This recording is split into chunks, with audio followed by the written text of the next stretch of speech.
লজ্জায় বাঁচি না, আমি স্লোগান দিছি। আপনারা দেখেছেন আমি বরিশাল বিশ্ববিদ্যালয়ের সামনে স্লোগান দিছি। তারাই তো বলছে 32 নম্বর যারা পুরাইছে তাদের ঘর বাড়ি পুরাই দেওয়া হবে, দিনের মতো পরিষ্কার তাই হয়েছে। 32 পুরানোর প্রথম তাদের পুরানো হয়েছে কাফির বাড়ি। এটা এই সরকারের ব্যর্থতা। আমি চাই এই সরকারের হাতকে আরো শক্তিশালী করা হোক। যদি সে না পারে ছাইরে দিয়া আস্তে করে বলুক দেশের মানুষ বিপ্লবী সরকার গঠন করুক। এটা তো সরকারের ব্যর্থতা। যারা পালাতক, যারা নিষিদ্ধ, তারা ক্ষমতায় তো আসতে পারে নাই। সেই অবস্থায় যদি দেশের মানুষের এভাবে আমরা যারা ফ্রন্টে থেকে আন্দোলন করছি তাদেরকে, এবং গাজীপুরেও দেখবেন, এবং উপদেষ্টা নাহিদ ভাই, আসিফ ভাই, তাদের সচিবালয়েও তো আগুন দেওয়া হয়েছে। এই সরকারের ব্যর্থতা আমি মনে করি। আমার আলটিমেটাম 7 দিন।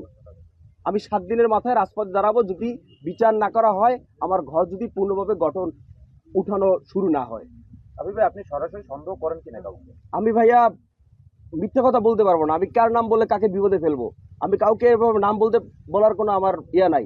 আমি এটা তো পরিষ্কার, আমি ধানমন্ডি 32-এর সময় উপস্থিত ছিলাম। আমি গিয়া জুলাই আগস্টে বরিশাল বিশ্ববিদ্যালয়ের সামনে ছিলাম। কারা আমার শত্রু এটা তো আপনারাও জানেন।